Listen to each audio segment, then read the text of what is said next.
What's up, everybody? It's Chad. I'm back again with another episode of Ask Chad Grassy Logic. Sorry, I'm a little late this week. Justin kind of brain farted out and forgot he was on the show last week, so we had to postpone a few days, and I really wanted him on the show, so I said, all right, we'll do it next week. So thanks for joining me, Justin. Appreciate it, Chad. Heck yeah. It's been something we've been trying to put together for a while. And yeah, as soon as it came down to it, I messed it up.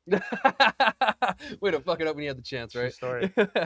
But first off, before we continue on, I want to thank my sponsors. One of them being Monster House, where we're at right now, their consumption lounge and lounge.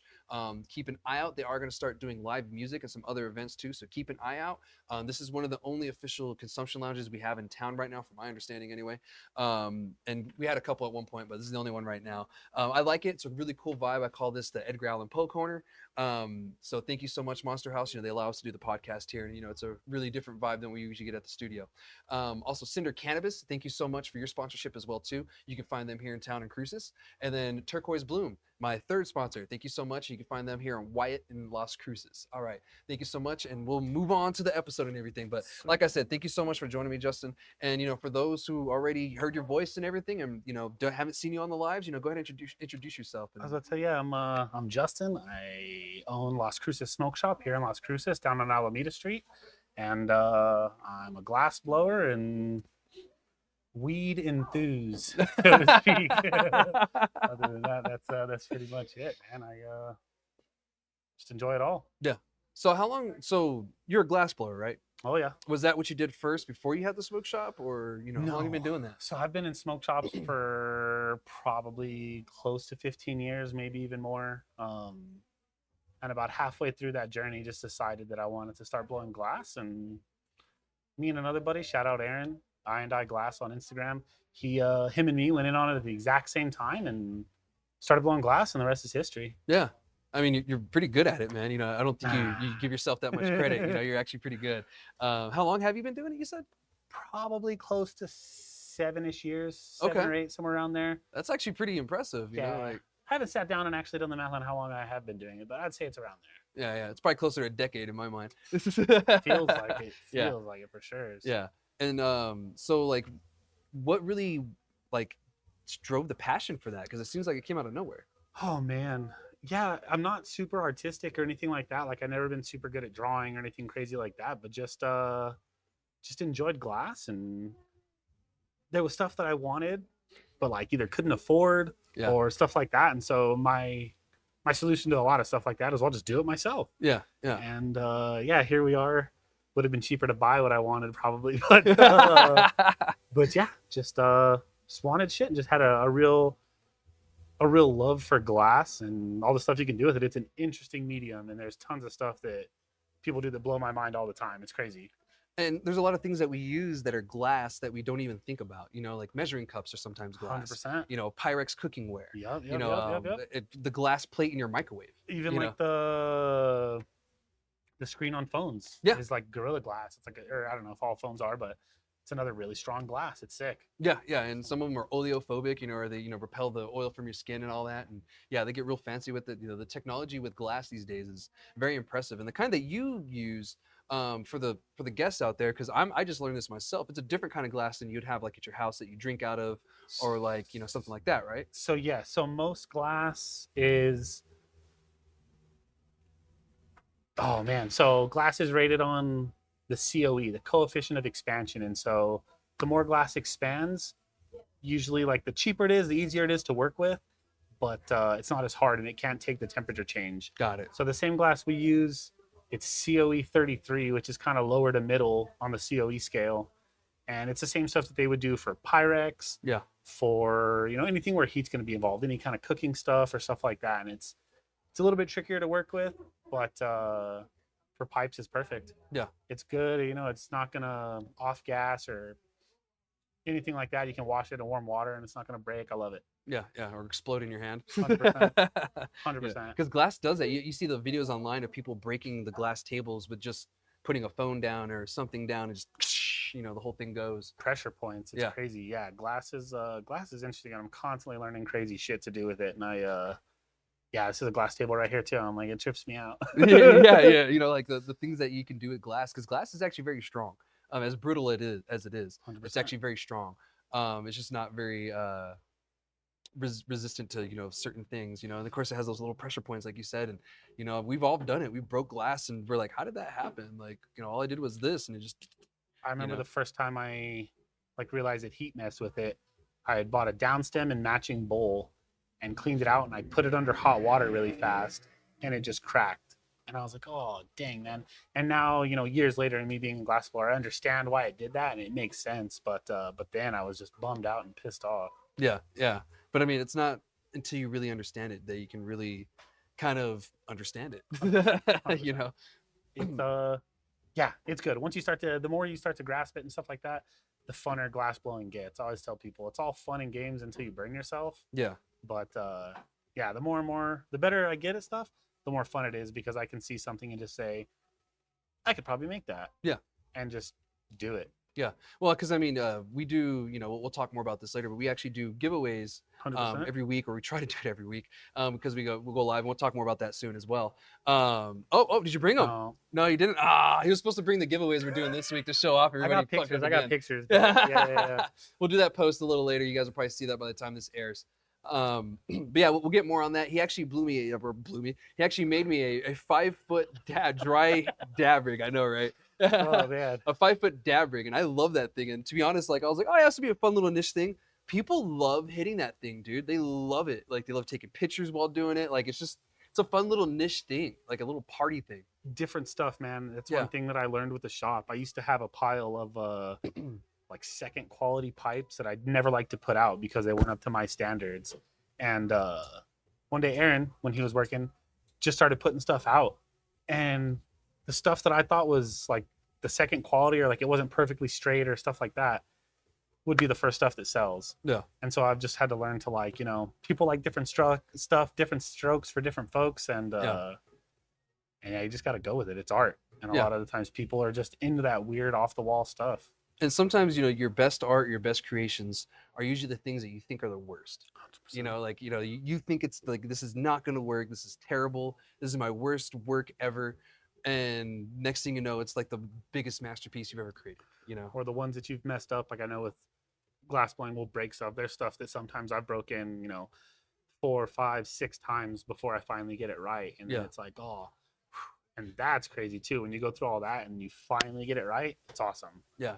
It's that accomplishment, right? I picture it like the only way I can really relate it to maybe normal people is like a video game, like getting to the end and beating a video game that took you super long to get to or was super hard that you couldn't battle this boss for a bunch of days or something like that, and then finally you get it and it's like, oh, it's like, I got it. Yeah. Yes, finally. Yeah, that final hard level. Yeah, it's I can see that for sure, because I mean, it's a hard art, and I watch you do it. And sometimes, like when you made that huge state of New Mexico and you made like the different squiggles, I was like, dude, you didn't break any of those. Like I would break that, I don't know how many times over, and they just do. And if you guys don't know what I'm talking about, on the live, he showed it. He made a big state of New Mexico out of glass, the frame, and then within it, I thought you were doing the counties at first, but he just made different patterns with the glass in different way and had them all connect until it was the whole state. And it's pretty cool, man. You have it in the shop, right? Yeah, for sure. Yeah. It's hanging up right above the register. Okay, hell yeah. That and the Ristra that I never finished. Oh yeah, it's like half finished. Yeah. The Ristra. Yeah, I want to see that one. 3/4 of the way, maybe. Okay, yeah, we'll finish it one day. That's how artists work, Those long projects, man. Sometimes it's better to come back, and then when I come back to it, I'll have better ideas, or my skill has gotten better at doing what I wanted to do, so I can make them easier or better. And so there's certain stuff that I've traveled back to that I've been like, it's way better now to do it, or like I do them better, or just stuff like that. Yeah, it's like, oh, what was I doing? Okay, I can just do this now. Yeah, 100%. I do that all the time, especially with 3D printing. I've been doing that for about 4, almost 5 years now, and there's times where I go back to an old project and I'm like, the hell was I doing? Or the technology just got better where I don't have to do what I was trying to do anymore, and I can do it a different way. And I'm like, oh, okay, yeah, this will be way easier now. Definitely. So yeah, I totally get that, dude. So how has the glass landscape changed since you started, though? Oh man, when I started, it was pipes, dude. Everybody wanted pipes. Yeah. And now it's very much, carb caps, oil rigs, terp slurp sets. It's more the smaller stuff that people are after, which is weird because I'm just so used to making pipes. That's what I've gotten used to doing all the time. And so now I'm trying to get better at doing other stuff other than just stuff for flower. 'Cause Yeah. so many people smoke dabs now. It's like almost the majority of the glass scene now is dab related, which is crazy to me. Yeah, because you know, like from my remembrance and everything, around 2010, 11 is when it really started to take off, and we all started to kind of indulge and hit the glowies. Ugh. Oh, bro. Oh, yeah, rough days. If you guys know, you know. The dome and the nail, man. Yeah, That was yeah. And a then you know, it went horrible from time. titanium, then it went to glass. Thank God. Then it looked like an actual nail at first. You know, like it kind Yeah. of had the shape of an actual nail. That's why they called it that. And now they call it a banger, or, you know, or whatever term you want to call it. You know, it evolves all the time, and now the rigs are crazy, and you can spend $250,000 on a rig Oh, yeah. easy. You know, just 100%. yeah, easy all day. You can spend $50 too, but yeah, it's getting more intricate is kind of what it seems. Yeah. Everybody's skill level is constantly like getting better. It's, you know, one person does one thing and then somebody will take that tech and move it to something else, and it just keeps progressing. And so I just feel like glass is getting insane, man. There's stuff that I see all the time. Powerful Jack is one of my favorite glass blowers right now, and he's just insane. Some of the shapes that he does, I don't know. I really enjoy some of the crazy stuff that people do. I do too. You know, like I think you and I talked about this, but there was this glass blower, and he does fish stuff. Like, and Yeah. he's a fisherman. You know, he makes like replica fish, you know, pipes, you know, or rigs and stuff. I thought that was cool because you don't see that very often. Yeah, I can't remember his name, but he makes the fish whistles, and it's like a little chillum that looks like one of the caster baits with like the hook Like a lure, angle. yeah. Yeah, it looks sick. I think it's the same. I think we're talking about the Yeah, same for guy. sure. Yeah. Something 'Cause 603 glass. I can't remember what it is, but yeah, he's I think there's even a little spot where you could put a hook in it, and, like 100%. hang Yeah, it that's up. where like it ties to the pendant is like Yeah. that. It's bad. Yeah. Super sick. Oh, it's cool. I love it. You know, then the functionality. You know, the different functionalities of them. You know, where you know we have the turp pearls and stuff like that. And then you have the towers and all these other crap that you know goes into it. And the technology is just advancing. And you know, who knows? You know, maybe one day scientists will actually take it and see what the best shape for a dab is. I have no clue what the best temperature is for a dab. You know, scientifically, if they haven't already. You know, because I haven't looked into it. No, yeah. I do think that that's where it's at, but I do think there'll be some people that stick with like analog in the future, but I do think that digital, like puff codes and cartas and stuff like that, I think are going to be the main thing, which makes it even trickier for people blowing glass because it doesn't like, I don't know, you have to make attachments for something. Yeah. So I don't know. There's a whole balance there that you have to use. Well, you know, don't be too modest. You make toppers for No, the for Puffco. sure. Yeah, I could do that. I could And do so that. yeah, you know the difficulty of making something that needs to fit because you know Puffcos, if you guys don't know, the little topper on the top, the glass, it's made in a particular way to fit perfectly into that area so that way you get the best seal. If you don't do it right, it's not gonna hit or just It's a very specific size to Yeah. fit. It's like 41 and a half or 42 millimeters or some shit like that. I can't remember exactly off the top of my head, but it's like got a half millimeter tolerance. So like if you're too big or too small, it's too loose or too tight. And so you got to be like right there. yeah. And a lot of the times that you know, you told me that was probably a mold that they use, right, for that process. Yeah, most of the like if it's like an artist made one, most of them aren't. Like some of the crazier ones, you know, if it's like a American made one, it's probably not mold made. But if it's import, it's a good chance they probably got a mold, like a 2-part mold that they smash those things out with. Yeah, I mean, because you know they make them pretty quickly, so they have I to. can't you know? knock it if I could do it with the mold too. Like I'm sure I could, but I'm like, yeah, if I had the mold available, I'd probably use it too. It'd be Yeah. sweet to be able to nail it 100% every time. Yeah. I mean, if you could just get that shape, yeah, that'd be. And you know what? That might open it up to these companies. Be like, oh well, we'll sell your proprietary mold if you whatever. You know, pull an apple essentially. You know, you can only you know use it if you pay for it essentially. Definitely. But it might pay off for you in the end because you know you'll get more customers you know coming for that. It's too people are too crafty now. There's 3D printers and like at-home CNC machines and stuff like that. Where if somebody really wanted a mold, like I could get a mold made for stuff like that. But part of me enjoys the handcraftedness, if that makes sense. If I was making 100 of them a day, you know, I'd be like, yeah, screw this, we're doing a mold. But something about having them hand done is just nice. I don't know. Yeah. No, it's the craft part of it. You know, it's like hand grown craft cannabis. You It know, looks more hand washed natural. hash rosin, et cetera, et cetera. You know, has that something's off just a little bit, but you know it's handmade. You know, and it's not like it's ugly. It's just you could tell like this was made with love. This was made by someone who loved this craft. We were talking about those pipes that I used to not like and I wouldn't put out, and it's the same type of thing where like that little bit of tweak, that little bit of nature in it, I feel like is what people are connected to. So I'm like, in my opinion, it just looks better. Yeah, and almost like sugar skulls, they're kind of meant to look distorted and not real. They're Yeah, meant for to sure. kind of look like it's made by a person. They're not meant to look exactly like a skull. Yeah. And that's the whole purpose of them. And that's kind of what I feel. I'm like, okay, that's art's interpretation. We all saw that with the Olympics. How much interpretation goes into art. Um, Oh so man, yeah, that's messed art can up. be something that you either like or you don't like. And No, that's it is what it is, and you like what you like. it is And subjective for sure. Is for sure, like what you like, someone might not like, but what you hate and you think is the worst work you've ever done, they love it. no, yeah. There's a lot of glassblowers like that I'm not super excited about their work. Like really high end people. Like Yeah.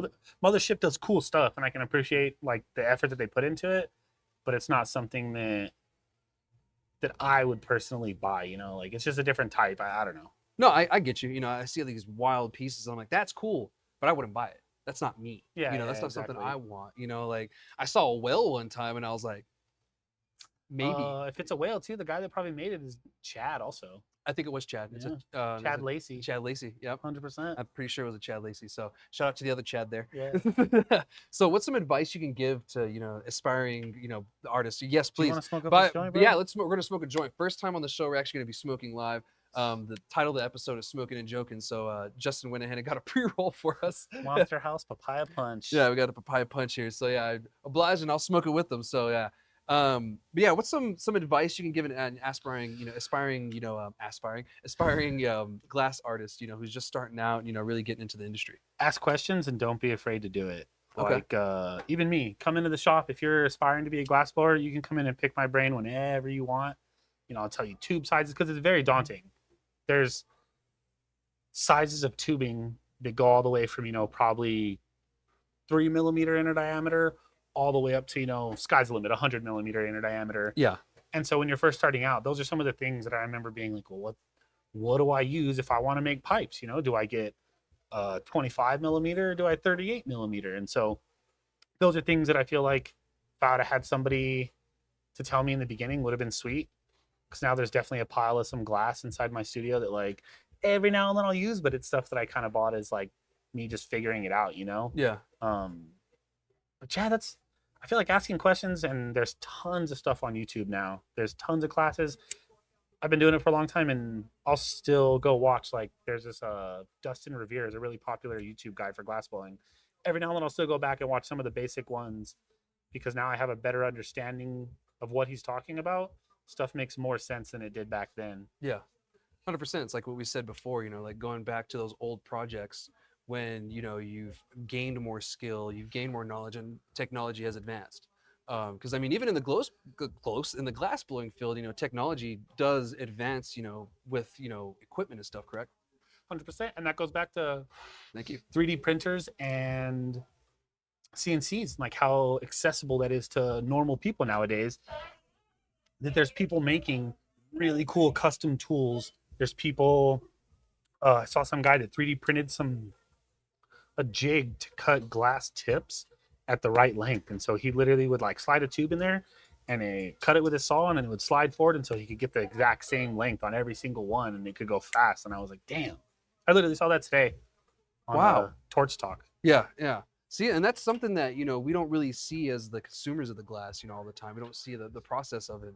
I love that. And I love the fact that, we really highlight that on the lives, and we'll get to that soon because I want to talk about the smoke shop too. Yeah. So I guess we'll segue into that. So we'll stop talking about glass for a while. We'll segue into the smoke shop because this is actually where you sell your glass and everything. Yeah. So how long have you had the smoke shop? So the one on Las Cruces Smoke Shop on Alameda, we've had now for, I think we're at 7 years, something like that, or almost 7 years. We're coming up on it. Yeah.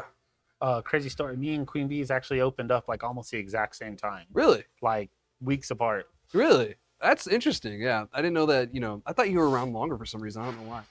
So I was at the Hook Outlet for like 5 or 6 years before that. And then before that, I was at a shop in El Paso. So I've been technically Santa Teresa, but I've been doing smoke shop stuff for a long time. But this store is 7 years. Okay. Dang. Yeah. Because I mean, I think I remember around the time when it opened up, I'd go in every now and then and this and that, during the advocacy days. 100%. Yeah, and actually, you donated actually a pipe to us when I was with the New Mexico Medical Cannabis Patients Advocacy Alliance. We had a barbecue. I do Yeah. remember that super long, whatever, Yeah, like the NMMCPA. acronym, whatever. Yeah. It was Yeah. freaking long as hell. I do remember that. Yeah, Dude. yeah. I still remember that we did it a giveaway. Someone won it. And I still appreciate that, man, because you barely knew who I was, and you're like, hell yeah, and you freaking gave us a giveaway to give out, and that was cool. Nah, that stuff like that is usually pretty fun. It's it's a good time when it's, like I said, more for the advocacy stuff. And like I said, I know you'd been doing that way before we had met, but I had obviously seen you. And same thing with Colt, man. Like, Yeah. I've just been involved in the community for a while, but like not really up at the front lines like you guys were. You know what I'm saying? So it was cool to see. Cool to see you guys hit up and let me be a part of it. You know what I'm saying? And now we're doing stuff, I feel like, pretty much every week. So I'm like, yeah, it works out pretty well. Yeah. Well, before we get on, because I want to talk about the lives. Where is the shop located, and what are the hours and stuff? So we're 642 South Alameda Boulevard. We're right next to Sacred Garden. Oh, easy. Yeah. They've been around since before rec. Yeah. And we're open 9 to 6 now. Every day except for Sunday. We just switched on Sundays, and now we're 11 to 5. Okay. I mean, Sundays is a chill day anyway, Plus, I'm sure around that time you're getting the people coming in for, for some doobies and stuff at the next door shop. Yeah, for sure. Yeah. And that's dope. And so, what other products do you have there? Do you have Puffco? Yeah, 100%. Yeah. We carry pretty much everything that Puffco has. Hopefully this week we should get the new Puffcos in. I don't know if you saw those or not. They have 3 different colors. The next gen OG Puffco technically, but they're more affordable. $220. $220. Yeah. Crazy shit. Yeah.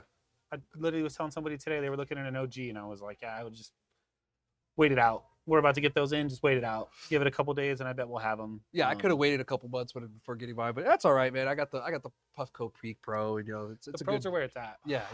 The Pro's nice. You get a 3D chamber on it, and it's definitely the best, in my opinion, the best electronic dab rig on the market right now. That's where I'm at. I would have to agree with you. I've tried a few others, and I just wasn't really a fan of the way they operated.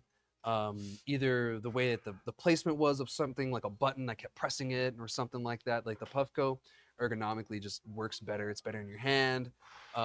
It fits most people's hands, and it feels more sturdy than some other ones. That and Puffco is actually like one of those companies that's like actively involved in the community and like does stuff. And I think they donated to one of those Last Prisoner project, or what's the?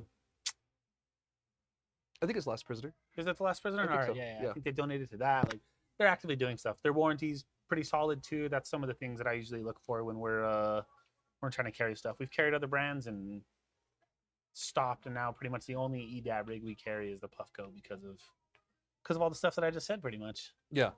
I mean, it makes sense because I mean, it's a really good product actually. It's made very well, and I haven't had any issues with mine. I mean, as long as you take care of your stuff, guys, it'll last a long time. So don't treat it like crap. Like I see some people's Puffco, and I'm like, oh my god, this has never been cleaned. You actually have to keep on the maintenance with them. We have seen some wild things that people have brought into the shop.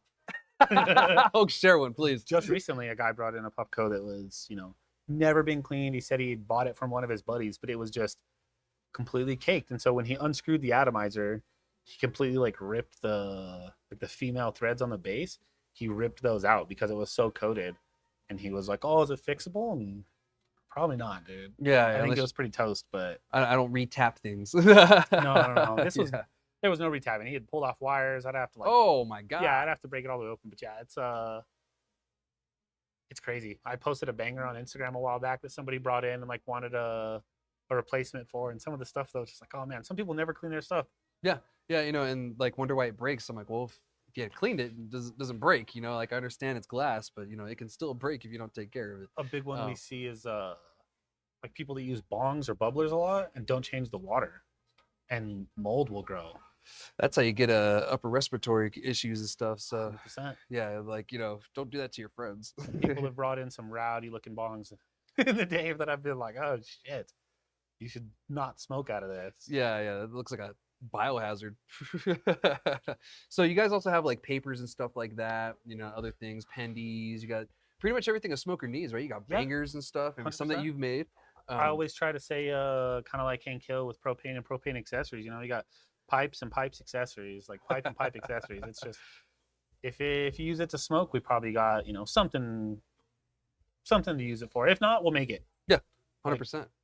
all the time, people make down stems and stuff like that for people with custom bongs, all kinds of crazy stuff. So I'm like, yeah, we'll get it or we got it. We'll make it no matter what.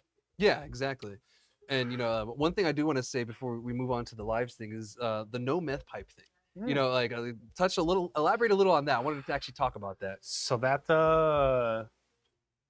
there's a shop called High Maintenance, and the old owner just sold it. Like just the other day was his last day in the shop. It's in Phoenix, Arizona. His name's Jason Horn. He doesn't really know me or nothing like that, but when I was a kid, we went up there and I bought, I don't know, like an expensive Toro tube or something like that. But they had this big no meth pipe sign, and I worked at the smoke shop down in Santa Teresa, and we had to sell oil burners. And so I was like, oh, well, this would be sick if I never had to sell oil burners. And so it just always stuck with me. And it sucked having to sell them, and you see the people all the time. So when it was time to do like 100% my own shop, Yeah. I was like, yeah, well, fuck tweakers. And like, Yeah. you know what I'm saying? That's like the sticker we have, and like keep crackheads out of Cruces. Yeah. No oil burners. Like, yeah, it was just, I don't know. Shops that sell those, in my opinion, aren't really there for the community. They're just there for a buck. Like, Yeah. obviously they're selling something that's making Things worse. 100%. Yeah. Like, there's yeah. no way around it. It's making things worse. I mean, for the they're gonna city. smoke. They're gonna find a way to smoke it, but you're not helping by providing that to them. And I kind of feel the same way. I always felt a certain way when I saw a shop doing that. I'm like, oh man, come on, dude. You know. Also, too, if it's the area, like, I don't know if you notice or not, but some of the shops that sell those, the areas around them are sometimes pretty sketchy. Yeah. And Yeah. like, yeah. I'm not gonna say anybody, but like, yeah, 100%. you'll notice it, and it's like it just brings that type of business, and I don't really want to deal with those people. I mean, it's your business, by all means. But I've seen nothing but positive reviews from people when they see the banner in the background or they see your shirt, yeah. sticker, whatever, because you have stickers. Yeah. Of it, and I think it's. I had that. Oh my gosh. You just broke it out. There you go. Now it's back on. I had that big shirt too that says like, we don't sell meth pipes, and that was because people would constantly walk in and ask like, yo, where's you guys got any oil burners? You got any oil burners? And I just got sick of it. Yeah. And I mean, like, they're just so used to it, and that's the problem. You're just like, you guys are so used to this. Like, that's bad. Like, what? You just don't want to promote it because it's such a terrible thing for any person to do. It's rough, man. Yeah. And at the old shops, I remember seeing people, going from when they just started to 6 months down the line, and they look horrible on it. I don't know, but I was making me feel bad. Yeah. I mean, it's kind of like I'm not helping you, kind of thing. Like I'm making this worse. So I mean, at least you had that thought process with this. Some people probably would have never even thought that was the case or thought there was an issue with it. No, yeah. People just see money, man, and you could buy them insanely cheap. If you buy enough of them, they're a quarter a piece or some shit like that, and most shops will sell them for $5 to $10. So I'm like, for some shops, it's how they pay the bills, but it's not how I want to pay my bills. Yeah, 100%. Like I wouldn't want to do that either, but if it's your business model, by all means, I can't tell you what to do. No. If it makes you money, it makes you money. It's just not something I would do, and it's something that he doesn't do. So nothing against y'all. It's just something that I couldn't get behind. And actually, a segue into the lives, that big banner behind me that has the oil burner crossed out on it in the lives is actually a High Maintenance Smoke Shop banner from that shop in Phoenix that we got. Really? Yeah. If you look close, you could like barely see where it actually says High Maintenance. Yeah. But a while back, I don't know, when I opened up the store, I sent him a message and was like, hey man, you care if I use that logo? And he was like, go for it, bro. Like, fuck it. So nice. That's how that logo came about. That's so dope. I came from somewhere else, but at least it's usable, and you're not the only one who felt the same way, like there's other people, there's probably other smoke shop owners who, do the same, they just 100%. refuse to sell that. It's like, nah, man, we're not going to promote that. Cannabis is legal here. Like, why the hell do we do that? Bro. So I get it. But let's start talking, speaking of that, let's talk about the lives. Yeah. So if you guys, follow, I'm good on that actually. All right, I'll finish. If you guys follow both of our pages or my page, whatever, him and I actually try to go live every Thursday. I think the one I missed was when I was in Hawaii, or I don't know if we did one then. I feel like we might have, but it might have been later on in the night. Didn't we do one? I think so, because the time difference was so whack that we couldn't really do it. I think I joined just for a little bit, is what it was. But we do lives every Thursday on Instagram. It's just us shooting the bull, smoking, joking, just like we're kind of doing right Pretty now. much. He'll make something, and then we'll kind of get ideas and everything for that week's giveaway. So if you guys want to be a part of that giveaway, look out for our posts, or tune in, and we try to be on by about 3 p.m. every Thursday.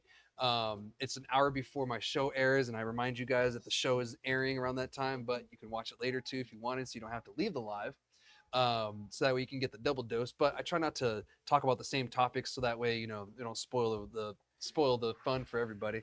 But yeah, we sit there, have a good conversation. We just talk about almost anything, man. Just the industry.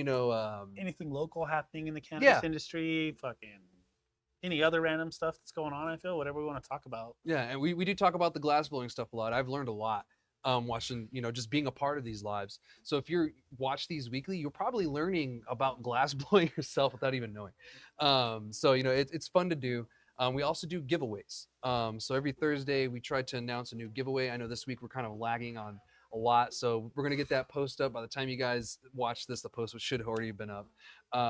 We'll get that post out, and it'll be this week's giveaway. This week's giveaway is going to be a pendy, and then it's going to be some earring pipes or some Yeah. pipe earrings. We did that giveaway a couple weeks ago. Kind of figured bring it back again, They're but like a turquoise color. yeah, they match the pendy, right? 100%. Yeah, so the Matching pendy, set. so this one's going to be a matching set. It's not going to be two different giveaways like the last one. This will be a full set, so you get both.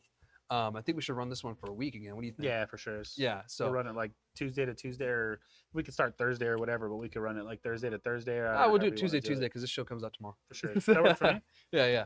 So we'll do it Tuesday to Tuesday. We'll remind you guys on Thursday, and we'll be posting throughout the time and all that. So some of you probably know about this giveaway before we even tell you. But for those of you who don't, go ahead and head over to Invader Kush or to LC Smoke Shop, and we should have the giveaway stuff there. Usually we have the simple rules: share the post, like the post, make sure you follow both pages, tag 3 friends. One thing I do want to remind you guys is that you do have to be 21, and we don't ship, so you have to be either in Las Cruces or willing to come pick it up. Yeah. Because we're not gonna ship it. We've had that happen in the past. Yeah, and just if that does happen, we have to unfortunately re-roll. So keep in mind that the winner now may not be the winner later for whatever reason and circumstances. But it's fun that we do these. I kind of feel that it raises more brand awareness for us both. Yeah, 100%. That people get to know you, get to know the LC Smoke Shop, and get to see me kind of outside of just the podcast and the advocacy stuff. And we get to see kind of just the normal life of us. And it's also something cool too to give some glass away. I feel give Yeah. something to people that maybe haven't had something like made by a local artist or something like that. And so I don't know, like those little pipes that I do. Yeah. I feel like people are always hyped up on those almost more than anything else. And it's just like it's something little that they can have that somebody's done that's like, I don't know, unique, so to speak. Yeah. I like it. It's almost like a little table piece, little center coffee table piece. Look at this little thing. Oh, no worries. And it's fun to kind of, I usually will talk about it on live, like what we're gonna make and what we're gonna give away and stuff. So I feel like that's also fun too, to have people put their input and then me be able to make that. Yeah, 100%. Because if we do ask, like, all right, guys, what should we make? And there's a few times where he has taken that 100%. exact suggestion and made it. The 5-foot dab rig. I forget where that came from. Where did that come from? It could have been in the live. It could have been me or you. I don't whole remember joint deep right exactly now. who came up with the idea, but it came up during the live. And now I have a 5-foot dry dab rig that Sick. people love hitting, and they're asking all the time too. And I might take it to a couple events. We'll see. But who knows? Maybe he'll make another one, and someone will buy it and have their own little piece, because Justin can make just about anything. So yeah, but it's fun, and yeah, I love the fact that we're giving people an opportunity to get something that they normally wouldn't have, or maybe not even think about. I mean, we gave someone some glass tips. It was a glass tube. It was a doob tube. The doob tube was Yeah, sick. the doob tube was crazy. That was cool. You wouldn't think a doob tube could be that pretty, 100%. but it was gorgeous. Like I said, that's something fancy to have, like a fancy joint if you're going somewhere, like on like a hike or something like that. It'd be sick to, like, I don't know, pull out a doob tube out of a custom tube. I don't know. I kind of feel that, like, high-end hash holes should be in like glass tubes like that. You know what I mean? Like 100%. something like that, because it's like you pull that out, something good should be coming. You know what I mean? Just like JC Creature does those the tips on, and he does a bunch of cool like hunts too. Like, have you seen the ones that he did with Headspace, where it was like if you found a smiley face inside the blunt, like inside the tube, you'd win something. I can't remember what it is, Huh. but yeah. And I'm like, he always does shit like that. So I think that would be a cool thing to do with the doob tube as well. Yeah. No, 100%. Because I mean, like, it's really easy to do tubes, really, right? Once you start stacking colors and stuff like that, it's not super hard. It's pretty much what all like the same shape I'd make before I shaped anything. So I guess it's like that, but I don't know. You always want it to look good, spend some time on it. Yeah, yeah. You know, I mean, you do take pride in your work. You know, like you said, there's times where you think it's shit, but they put it out and it sells like that. So, yeah, but yeah, tune into Thursday on these lives, guys. They're fun. You know, it's just us just shooting the bull. You know, I just really wanted to talk about it and really talk about these giveaway things because like it kind of came out of nowhere. No, yeah. And I've mentioned it maybe on the show a couple times, but now I can sit down with you guys with the person who I actually do these giveaways with every week, and it's been really fun. You know, I've actually really enjoyed it. No, yeah, it's been great. Like I said, I've been having a good time going live. Yeah. It's interesting to hear what people say like real time too. I love it. I love it. I love it. And it gives us a chance, like I said, just like this, to talk about like current things that happen. I know a lot of the times with like the border patrol seizures and stuff like that, we've talked about that a few times where like the day before, the day of, they're like, hey, we just seized this amount. It's cool to talk about it and to hear what other people have to say about it. Usually other people have different stories that they've heard or, whatever. Yeah. So it's cool. Yeah. And then, there's times where people will take a Ask Chad moment and ask me a question, or Justin will think of a question to ask me. And I've had that a few times, actually. People are like, yeah, I had this and this. And they said, hey, ask Chad. And I was like, that's funny. It's part of my show. So, yeah, sure hey, is. good job, everyone. So, yeah, they'll have an Ask Chad moment, and I'll kind of be like, oh, well, this and this and this. Or, they'll ask, well, what do you think is going to happen? Like an analytical kind of question. I don't mind those. I like the analytical questions, because I kind of submerge myself in that all day with the cannabis stuff, and I'm looking at so many different things at one time that I do start to analyze things just naturally with it. Because I mean, you're kind of you're submerged in it, and you're gonna know a lot about it. Like I said, you're on the front line, so I feel like it's almost your it's almost like your job. Yeah. You know what I'm saying? But it's not really a job. It's just like something that you enjoy doing, I assume.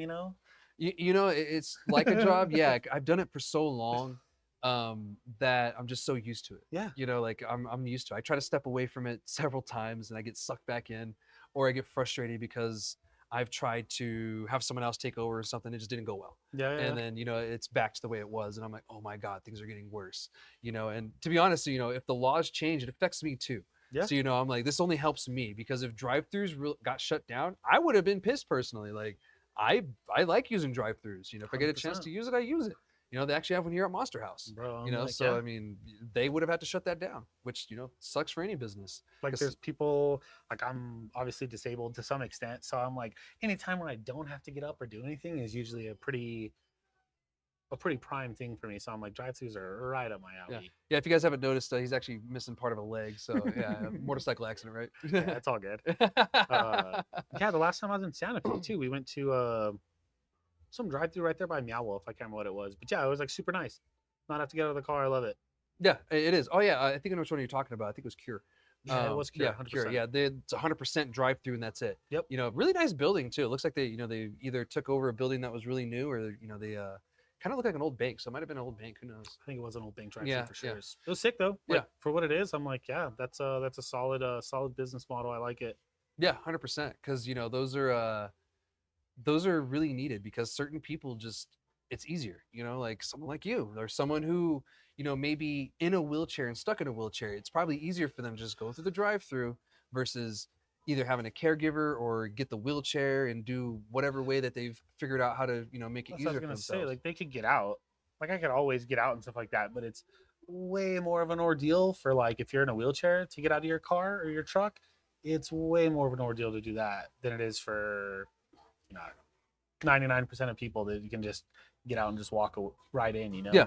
Like if you see someone driving down the street, they have the wheelchair attached to the back of their vehicle. That means that person has to physically get out somehow, get the wheelchair, and then wheel it around. So most likely someone's doing it for them. But like, there's things like that you have to take into account. That person probably took a while to get in the vehicle in the first place.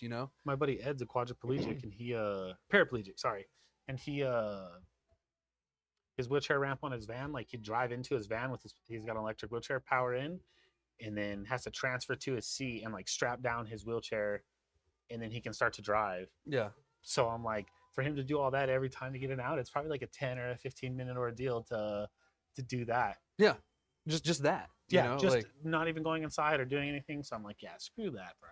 I mean, we take for granted, how many limbs we have, and our arms and everything, really help us. What was their Uh, argument to try to close those? what do you mean? The drive-throughs. What were they saying? Oh, so the argument for that, yeah, that's a good question. It was an Ask Chad moment. Yeah. So so the argument was that it was going to increase wrecks on the road, is going to increase deaths on the road, is going to increase intoxicated cannabis drivers. There's going to be high people everywhere driving, and I'm like, what are you talking about?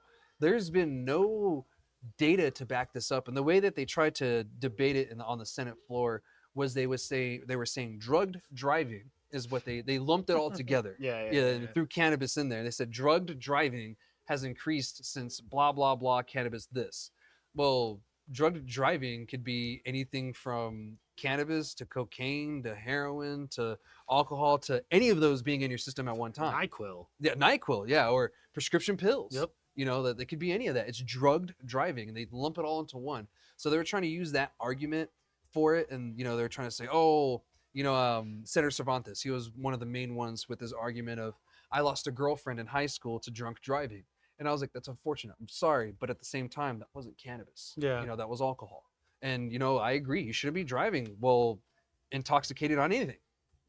Obviously. Cannabis included. However, we have yet to set a standard for cannabis intoxication in New Mexico. So as of right now, if you get pulled over and they say, have you used cannabis? And you said, oh yeah, this morning, but that was a long time ago. Yeah. They can still get you 100%. because it's in your system. If it's in your system, they're going to get you here. There's no nano whatever gram limit. Yeah, because didn't Colorado have a 40 nanogram or something crazy like that? But people that use regularly can have way more in that system. Like we smoked today. If I didn't smoke the rest of tonight, I could wake up tomorrow morning and probably still have way over that limit. Yeah, and still not be high. Yeah, I think there's more science that needs to go around that too. And I'm glad that they're not in New Mexico pushing for a nanogram limit just yet, because if we had that nanogram limit, they'd be really pushing for it. Yeah. Harder and harder and harder. Right now, it's you would have to admit, yeah, I smoked today, for them to really kind of proceed. And give them probable cause that, hey, I've smoked sometime today. Or whatever, but they could get you to be like, have you smoked it all this month, because it stays in your system for so long, and they try to get you at that. So I mean, it's better just not to answer any questions. Yeah, no, for sure. There's that too. You don't have to answer any questions. Never admit to anything. Yeah, just don't admit to certain things, just don't answer questions. Being an amputee has done for me is I've gotten out of probably some tickets before because of this, because I can't just walk a straight line, or they wanted me to stand on one leg, I could just do that indefinitely, forever. That's just what I do all day. Yeah, because so yeah, the cops are just every time I could tell that that's what they kind of want to ask for, Yeah, they're just like, screw it, just get out of here, kid. I would mess with them. I would intentionally let my fake leg fall off if I had to step out the vehicle or something, and they'd be like, "Oh my god!" Oh man, it happens all the time, and or just mess with them. I remember the first cop opened up the door, and because he was like, "Will you step out?" And I was like, "Well, I don't have a leg." And he was like, "Oh shit!" Real quick. I was like, "Oh damn, that's funny." Yeah, he's like, and they don't know how to really react. Yeah, and then him and his partner sat there and talked about it for a couple of minutes, and just came back, and we're like, "Yeah, can't make you do any field sobriety tests or anything like that. Let's just get out of here." You're like, thank you. Okay. I'll see you guys later. Yeah, that was right after my wreck though, so I'm like, it is what it is. But yeah, still one of those things that I was like, yeah, it's pretty funny. No, it is. I mean, it's interesting how people kind of react to it, 100%. and all that, treat it totally different. And I never even thought of that, I'm being unable to do a sobriety test because it's well, I'm on one leg. What do you want to do? Yeah, like I said, I could just stand on one leg forever. That's just what I do. Yeah, and I think I sent you that video of that guy. His leg fell off while he was on the highway, and he had to hobble a quarter mile to get it. I was like, oh my god! He even fast forwarded the video for it. Yeah, he was a good sport about it. He thought it was hilarious, but I was like, try hopping on one leg like that, dude, for even 20 feet, bro. It's so tiring. I hate it. I broke my tibia and fibia in high school, so I had a metal rod in my leg for a short time. Some people probably don't know that. They removed it, 2 years after that, so I was able to join the military. But I had to hobble on one leg, sometimes. And yeah, that is tiring, man. How'd you break your leg, dude? Football.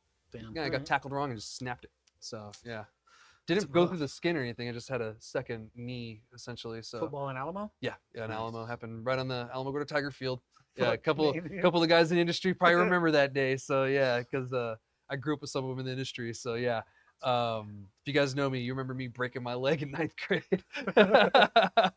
So, but anyway, we smoked and joked long enough for you guys. We'll move on to the last few topics that we have, because I do have a couple things I do want to talk to you guys about and update you on. This isn't just a mess around session or everything. Even though it was fun and great to talk about, kind of just the meat and potatoes. yeah, let's so get to to the meat and speak. potatoes. It's kind of cool to have a little episode. We're just kind of just chilling and talking.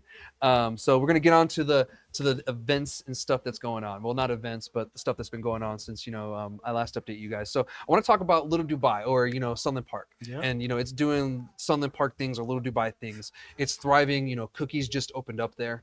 I heard it was crazy on their first day. Yeah, it is, and that's not even the grand opening. The grand opening is, I think, later next month or something like It's that. insane.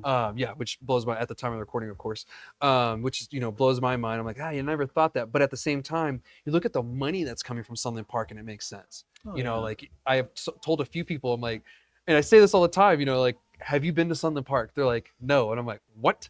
They're like, no. I'm like, you need to go to Sunland Park and check it out, especially if they live locally. Yeah, I'm like, bro, go check Sunland Park out. It's wild. I took Monty there not long ago, and we drove in, and he was blown away. He was like, what? And I was like, yeah, dude, this is crazy, because you have a racetrack casino across the street, right? It's a horse racetrack with the casino. Then across the street are the dispensaries. However, right next to that is also Western Playland. And then so you have across the street from that nothing but dispensaries. So you have all this craziness going on. And then you're going to have, I think it's called, I forget the name of it. It's pretty much like an adult theme park, essentially, that's going to be right around the corner too. No way. Yeah, there. Yeah. And that's essentially going to be a big place for a venue for drinking, for cannabis. I don't know if they're going to include that still, but that was the plan at the beginning. Is the city putting that on? So I think the city is backing it. I think that's a thing with it. Got to sneeze real quick. Too good. Because I was just thinking the other day. I was like, bless you. I was like, obviously the city's probably making more money than they did a couple years ago. So I'm like, I bet it's just insane that the tax revenue for them that they've generated. Well, the city has a plan to do some rejuvenation stuff, and actually right by the river, they're going to do like a river walk kind of thing there, which I think is cool. I think that the Sunland Park deserves something like that. They've kind of been forgotten about, for the longest time in New Mexico. Oh, yeah. They were one of the most corrupt cities in the state, and at one point the federal government actually had to take over and run the city for a bit. Like, that's how bad it was. And a bunch of their city representatives got, sent to jail. What year was this? How long ago? I think it was maybe a decade ago. I don't know, shit, maybe even more recent, but or it could even be longer. But I just know that it happened. And you see, even still today, there's still little bits of that left over that you can still kind of feel here and there. But hopefully that starts to change with all the tax revenue going in before. And I've spoken with this about before on the show before, especially with Nicole from Dark Matter, my Padawan. And we spoke about this, and she was talking about how she's excited to see with the tax revenue going in, what it's going to do, what it's going to bring, blah blah blah. But the thing that we really need to do and focus on is how to keep the Texans there, because that's where this money is coming from in Sunland Park, is Texans. It's not coming from the New Mexicans. There's only like 18,000 people, if that, in Sunland Park. Yeah, there's not that many people there. So the fact that they're number one and number two stores in the whole state, tells you that it's coming from Texas. And it's because they're right there. Like, it's probably a quarter mile till the very first one, if even that. Yeah, like it's crazy. Like from the Texas border, because I think the state line, or there's like a canal right before the racetrack is where it's still Texas, and then right after that it's all New Mexico, and then you go straight down there, and it's right on the right hand side. It's crazy. And that place used to be, the Field of Dreams place used to be a motorcycle dealership when I was younger. Really? Yep. I didn't know that. Tripped out. That's crazy, because like I remember driving through there and everything, and this is how Sunland Park got the name Little Dubai. Is we were driving through, and I think we were with the Canna Crib guys, and we're just checking it out. And I've been through Sunland Park before, but in my mind I was having more of the images of what was going to be coming up, and I said, holy shit, this is Little Dubai, because I knew how fast it was going to be built up. And holy crap, I wasn't wrong. There's a lot that's being built there really quickly, especially on the cannabis side, because if you look at it 3 years ago, it doesn't look anything like it looks now. Not at all. Yeah, like the landscape's different. There's new buildings, it's looking Dark, nicer. I think Dark Matter was a porno store. It makes sense why it's that kind of building now. That's like every Euros, store I've seen in, like the area. Like the buildings type. Yeah, that's funny. So yeah, I mean, they make it work for themselves. So it looks way better now. And I think they're actually putting a top crop right next to them too. Yeah, they're putting a top Crazy crop shit. right there, and right across the street from there is Cookies. Cookies You know, and what's the other one in the shopping center? Is it Greenleaf? so right there you have, I believe it's not Greenleaf, it's Everest. Everest. Everest is right there.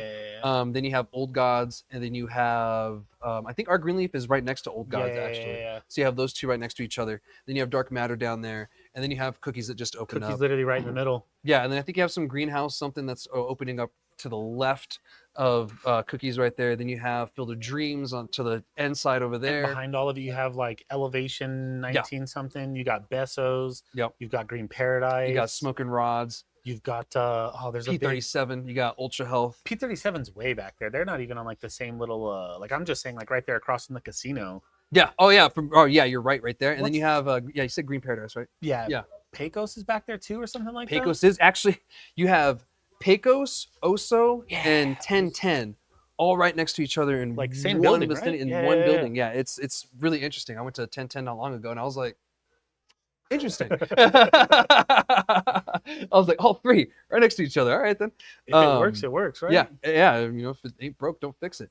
So yeah, it's just great to see like how much is going on over there, because it's also weird because there's a certain area where it seems like the Texans at one point didn't really like to go, and it seems like they're starting to go into those areas now of like the Sunland Park town. People are looking for different stuff, and so Yeah. like they're going over the bridge. You know, all this Yeah. stuff that we just talked about is before the bridge, and so, or yeah, before the bridge. Over the bridge is where you'll find like P37. It's not Wax House, but it's like their counterpart. Stash crap. House or Roundhouse or something. I think like it's that? Roundhouse. Yeah. Something like There's that. There's another Sacred Garden down there. There's That's where Smokin' Rods is. That's where the Obi-Wan cannabis. Well, that's a little further down. Yeah. Yerba Vita or something like that. Yeah, right? yeah. There's a bunch down there now, man. You went there the other day too, up Country Club. Public Affairs. Yeah, Public Affairs. Super That's a sick. cool building. Cool people too. That used to be a Dairy Queen. Oh, it's a Dairy Queen. Yeah. Okay, it looks like a bank. They Yeah. completely changed it up. It looks way different now. It does. It looks really good. If you guys ever in the area, go check them out. You know, if you don't like the vibes of a normal kind of dispensary that you've seen everywhere, go to this place. Like the door to get in doesn't even look like a door. You know, it kind of just looks like part of the wall and everything, and it's actually really cool. It's very nice. Yeah, I like it. They did a really great job, you know, decorating and with, you know, the vibe and everything inside. Unique things. Yeah. This place too, though, I feel like Monster House had a bunch of cool shit in here too. I was looking around kind of before I sat down or whatever. Yeah. It's a dive bar dive, you know, feel. I 100%. love it. You know, I dig it. I love the feel of it. You know, they keep on theme, you know, of the Monster House kind of thing. That's why I call this the Edgar Allan Poe corner. 100%. I So- dig it with the chairs and everything. Yeah, 100%, dude. So, but yeah, you know, Little Dubai, you know, it's doing its thing. We'll see what happens with the tax revenue. But that's all I really had, you know, for you guys. I just want to kind of update what's up. Sorry for you asked for not to lose the Texans, like how to not lose the Texans. Yeah. The only thing that's not going to make the Texans go away is unless Texas changes their laws, I feel like the flow of Texans is going to be solid. As soon as that changes, people just, it's not as convenient, you know? 100%. And that's why we have to tackle it now versus 5 years from now, because this is temporary. Mhm. You know, the more that we solidify this with the Texans in their mind now, the more that they're going to keep coming back, even after they legalize cannabis. It's like, well, you know, we'll just go to New Mexico or, you know, to this place. We're not even going to buy cannabis till we get there because, you know, they have cheaper cannabis or they have better cannabis than we have right now. Because this is every state, whenever they first go online with cannabis, with legalization, the cannabis sucks. You know, there's not enough. And it's expensive. It's expensive. Those three things are true about every state that's gone legal. I remember and it changes. I guess we won't put them on blast, but I remember there was a dispensary that stayed open, or they opened up at midnight the first day that rec hit. Yeah, our And, Greenleaf. And some of their prices were crazy. I remember people telling me it was like, you know, 20 plus a gram or some shit like that. Oh, for dude! some So flour. the prices overnight, because I remember I would go there sometimes as a patient, because back then we only had a handful of dispensaries to choose from. We had like maybe 6. Yeah, I was about to say less than 10 for sure. Yeah, we had like maybe 6 in the city to choose from total. And so our Greenleaf happened to be one of those, and I would shop there sometimes. I mean, I didn't really have a choice, you know, to shop other than the dispensaries we had here, and most of them were the legacy producers that are, you know, here today now that you hear about. And now we're 10x the number of dispensaries. Yeah, and I know, it's like wild. that. Well, anyway, the prices went from being reasonable as a patient to just what the hell the next day. Yeah. You know, and I remember looking at that, I was like, whoa! But right away, they had a patient menu. So I saw the differences between the rec prices and the medical prices, and holy crap, it was about $20-$30 difference, you know, on the 8th, you know, and it was significant. And I was like, holy crap. And then the very first concern, I told everybody this the week before on the other podcast I was on, I said, your concerns as a medical cannabis patient in New Mexico are about to change from night to day. Yeah. They're not going to be what they are today aren't going to be the same tomorrow. And sure as shit, the next day, the first concern I got was, why aren't patients being seen first? You know, and I was like, there it is. There's a first concern. And I was like, and I've asked a couple people, I'm like, are you going to think about having a different line for patients? And I kind of asked a couple people ahead of time about this, and I knew it was going to happen because it happened in every other state, you know. There was a lady that came in like day after, second day after, 2 days after, something like that, and it was for Greenleaf, and she was upset because they had like sold out or they were pricing it different or whatever. The amount of the flower that she liked, they didn't have or sold out because of it being wrecked down. So she was like upset, and she was saying that I guess you're supposed to hold a certain percentage. She was saying that like people weren't doing that, and I was like, well, damn, I don't know, that's crazy. Yeah, it is. And you know what, Texas, they don't have a very good medical program right now, and it's not as, and don't get me wrong, ours was improving when we legalized it. Yeah. It wasn't great yet, and we did improve it a lot, but where they would stand up legalization would be a lot harder because they don't have a good medical program to like back them up or stand up on. They're gonna have to do it from ground up. Yeah, to give them some feet for it. But yeah, I kind of see, like as you said, right now there's really no reason for us to try to keep them there because they're gonna come either way. But the sooner that we tackle this issue, the sooner it's going to be normalized for them, and they're just going to keep coming back. Yeah. And then we'll have something set up for them already. We should go check out one of those like fake dispensaries in El Paso. Oh, we should, like the THCA ones, the Delta 8 ones. Yeah, we should really go check. I've been kind of curious. I'll probably buy like a THCA drink or something like that, and try to check it out. But speaking of legalization, looks like Thailand decided not to make cannabis illegal. Sick.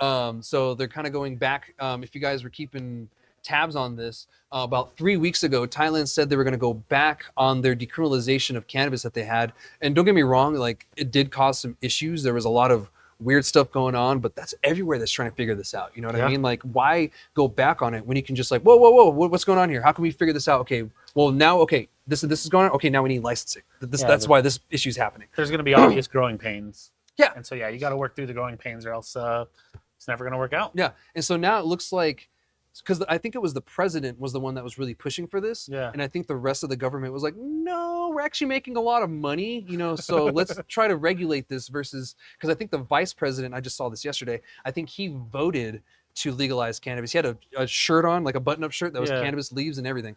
And so, he's really pro-cannabis. So it's really good to see that, a whole country like Thailand is really embracing the cannabis legalization thing. But at the same time, they're like, well, we kind of messed up by just, it being a woohoo for everybody. Yeah. And so now they're saying, let's pump the brakes a little bit. Let's not go backwards completely. Let's just pump the brakes and see where we need to add regulation and add something so that we can protect the consumer. Because, in the end, the consumer gets screwed, when something doesn't happen right. And they're making a whole different style of industry where it's like cannabis tourism, where there really wasn't anywhere to go like that on that part of the world that you could just buy it legally and smoke it and have it not be a big deal. So like I had even looked into going on vacation there. Yeah, me too. I would love to go there. I I always wanted to check Thailand out, like just as a country. It sounds like pretty a fun, cheap and stuff like that. Yeah, too. Sounds like a fun time. Check out the food too. And maybe get some soda in a plastic bag. I don't know. Don't eat, oh no, that's India. I was about to say, don't eat the street food, bro. Oh yeah. I heard about that. But then again, they do advise you when you go to other countries to be careful about street food either way, because there's certain things that we're just not used to. I have definitely eaten some questionable street food though, for sure. Oh, me too. Trust me, I've had some food in Iraq that was probably a little questionable. It was good, but I was kind of like, I don't know how this was made. Yeah, for sure, something like that, dude. So, but it's good to see that. I don't know the details of how they're going to go about this. This is all new stuff. We're still kind of figuring it out. Like I said, they're still going through this whole process of what to do with it. I think the vote was like the first step. Is kind of what it seems. So this is barely their first year, right? I think first year or second year. I think what it is right now. I can't remember off the top of my head, but it hasn't been very long. No. I know there's a bunch of big companies though that have already moved over there. Like I want to say Cookies already had a shop there, and like a bunch of the bigger names in the industry had already moved over, and I was like, damn. It's a smart move. It's the only place in Asia where you can really get cannabis like that. It blew my mind that they went that route and it happened so fast. But we can learn some things from it too. What to do, what not to do. I feel like that's how I feel like right after Colorado went, I feel like that's how America was, where things started to happen so much faster. At least that's how it seemed. I don't know. That's I hope that that's the way that Asia goes. I can see that being the case, to be honest. And like same thing with Europe. You have all those other countries that have gone. I mean, Germany being the most recent. No, no way. Yeah, That's Germany legit. legalized cannabis for adult use, and they're gonna go through from like what my understanding is it's gonna be like a little club kind of thing. The way the dispensaries are gonna work, you have to be a Yeah, part of it and like a consume it there or collective or some something. shit like Yeah, that. like a Yeah, collective yeah, kind of situation. But yeah, you look at that and like things are changing globally when it comes to cannabis. And here, as America, we already have Canada that has full-on cannabis legalization for several years now. You have Canada's sick. Mexico heading the same route, and we're sitting here fighting it. We have certain representatives, in our Congress that are fighting, especially on the GOP side. And I don't know why, because for the longest time, the Republicans and the Democrats both hated cannabis. Yeah. But past few years that kind of shifted, and now it's really the majority who likes cannabis are the Democrats. And what's crazy and blew my mind, and I was talking to someone about this today, and I kind of laughed about it because it's true. And he was telling me, he's like, what? Every Republican that I know personally, like, just a regular person, Yeah. they love cannabis. They're all for it. And I was like, I know, it's our Congress. He's like, yeah, like it's wild. I'm like, I know, it blows my mind. Like, and the thing that like still gets me is like they still vote for that person, even though they want legal cannabis. They still vote for the person that doesn't like cannabis, because of whatever reason. But it's like, well, if you want legal cannabis, you got to stop voting for that guy, dude. Like he's There's a lot of never people going to making legalize money on it both ways, though, being legal and illegal. You know, so I'm like, I think everything in Washington D.C. is just so money motivated, man. It's ridiculous. And then you have some representatives who also will go that route, be like, well, the federal government's getting a lot from 280E, and if that goes away, then this goes away. So I'm gonna fight. Yep. And Yep, so yep. yeah, and a lot of the concerns have been health concerns, this and that. A lot of reefer madness, reasoning that's coming out of it, and it's alarming to me because we're going that kind of mindset is like way backwards, like 30 years ago backwards. Especially the things that they're saying. I'm like, guys, we've debunked a lot of this. What are you doing? People say crazy shit, but I don't know. I do think that the more research we do on it and stuff like that, just the better in general. I don't know. Yeah, I agree. And then of course on the other side you have the some conservative Democrats who also hate cannabis too, and so they all team together, and then that's why we don't get any movement on cannabis, because collectively they all kind of can outvote everybody. And so what I'm trying to say is, be smart with your votes. Don't vote against your industry, essentially. Red, blue, green, whatever color it is. If they're good for cannabis, vote for them, especially if you're a cannabis business owner. This directly affects you. And if it's a local election, vote for the person who's going to be supportive of your business. Like, you're not in the business of law enforcement and any other stuff. So we're here to give the law enforcement guys, once they retire, and hopefully once they change the laws, an outlet for cannabis, because one day law enforcement, military, and everybody will be able to consume cannabis like they consume alcohol. It won't be tomorrow. But did that change when we went rec? Like, did state jobs, can you still not get hired for certain state jobs, like if you're smoking weed? We haven't fixed that issue yet. On the medical side, there are like work protections, but they're not strong enough. Yeah. There's a lot of places, especially in Alamogordo, that will not hire you if you have a medical cannabis card, even though you're supposed to have protections or anything. But no one's also sued anybody yet. So some of you out there, if you think you should sue because they're not abiding by the law, then maybe you should sue them. Is that something you have to disclose? No. So you're protected under HIPAA. Yeah, right. That's so what I thought. like Right. It only needs to be disclosed if like something happens or like whatever reason, and you have to be willingly to disclose it to them. So like an example would be like at work, they're like, oh, we happen to see that you smell like weed for whatever reason. Maybe you were in your grow room during lunch. I don't know. And you go, yeah, I'm a medical cannabis patient. And they go, oh, okay, well, never mind. Sorry. They're not allowed to say, are you a medical cannabis patient? Like they can't ask you that. You have to be able to tell them. So there's like stuff that goes in it. So yeah, you're protected when it comes to that, but the state hasn't really fixed it when it comes to employment. Now, I think Colorado did recently, and that's something I've been pushing for years, is we need to, do this. And like, I can drink alcohol when I go home. I can do this other stuff when I go home, but cannabis, no. Like, what the heck? I think the testing for that stuff is going to be the big thing. That'll be, if you can prove that somebody's not high on the job, that's going to be, I think, what does it. Yeah. And the simple thing is just don't be high on the job. Yeah. Obviously.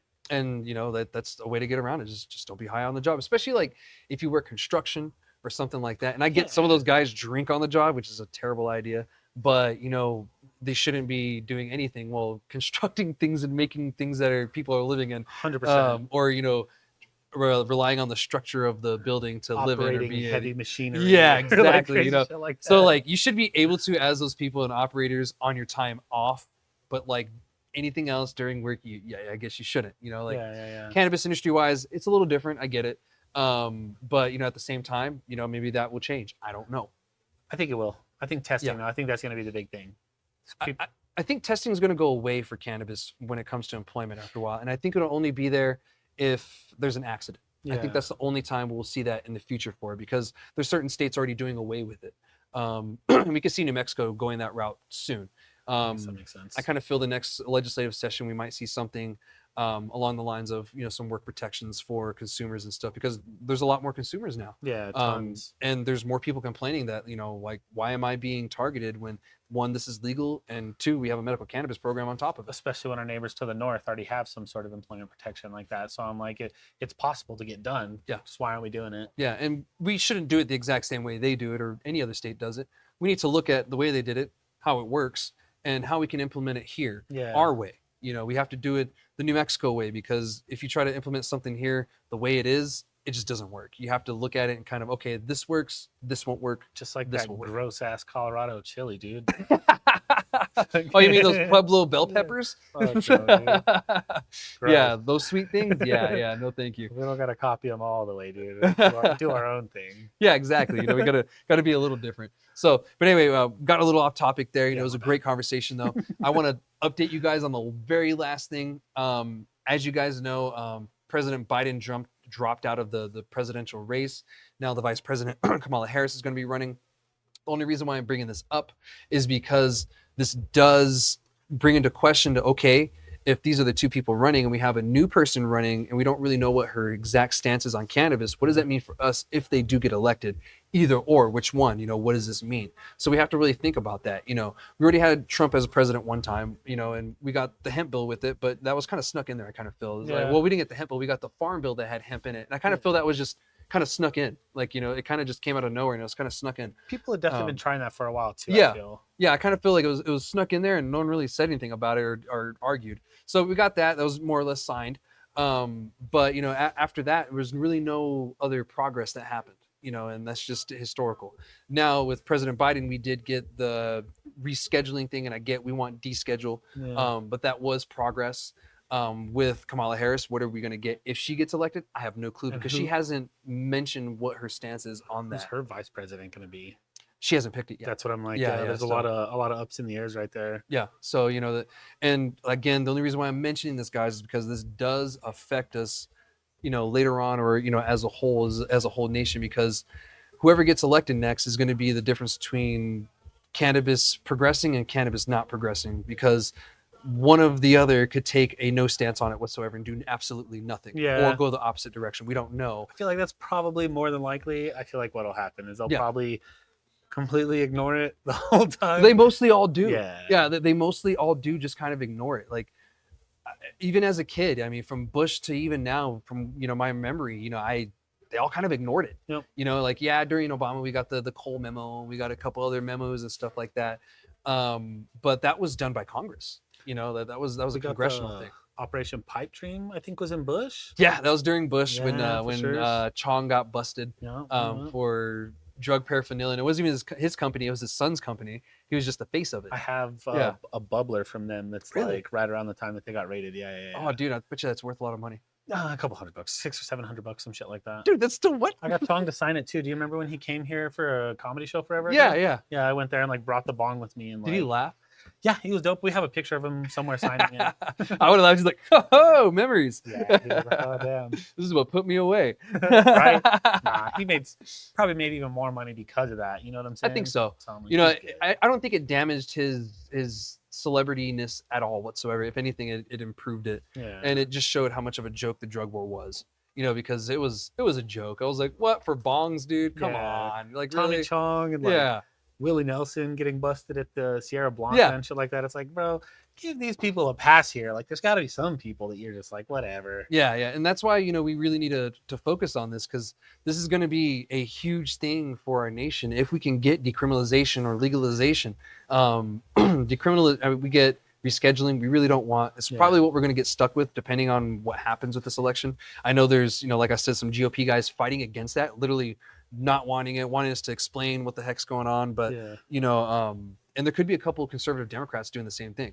I could see a couple doing that as well. 100%. So I have no clue, but we'll see what happens. I just wanted to bring this up because some of you might have not known any of this. Some of you don't really stay plugged in, and that's what I'm here trying to update you guys. Whoever you vote for, that's your choice, but please vote this fall. If you can vote. If you need information on how to register to vote, message me, ask Chad. I'll tell you how to register to vote. I'll point you in the right direction. Because I don't want anybody not to vote. Everyone should be voting. I'm not going to vote, Chad. See, and you know what? That's your right. But I'm still going to ask you to vote. No, for sure. Yeah, no, that's Yeah. cool. Like, Yeah. I get it, but I'm just like, every time we talk, I feel like we've had this conversation on the lives before where, it's just like, I don't know. It's not something that I'm super into doing. It's interesting, but I don't know. Maybe one day I'll vote. It's okay. I'll change his mind. And No one day he's going to be voting like every election soon, probably like the next couple of years. We'll see. We'll see. So, yeah, but that's all I had for you guys, and that's it for the episode and everything. I just wanted to keep you guys updated as I always try to do. Justin, thank you so much again for Chad, joining I me, buddy. appreciate you having me, man. Heck yeah, man. It was great. It was fun. And again, before we log off and everything, where can people find you in town? So I'm 642 South Alameda Boulevard. You can also find me on Instagram and Facebook, and we're LC Smoke Shop. Just like no spaces, just LC Smoke Shop. And that's pretty much it. Nice. Yeah, well, I appreciate you, man, and I look forward to this live this coming Thursday, and look out for that giveaway. I'll be posting it probably here in a couple minutes. Yeah, I'll send chat pictures right now when we finish this up and everything. Yeah. But thank you again to my sponsors, Monster House, where we're at right now. Thank you guys again so much, for your sponsorship. Your contributions help keep the show going and everything. And look out for their live shows. I guess they're going to have some live bands here, some other events going on. Also, Cinder Cannabis, thank you so much for your sponsorships. Whenever they have events going on, they're going to let me know whenever I can share that. And Turquoise Bloom, thank you so much. You all keep the show going on, and keep it going and going. But make sure you guys like, subscribe, whatever you got to do to stay in the know. See you guys next week. All right, shoots.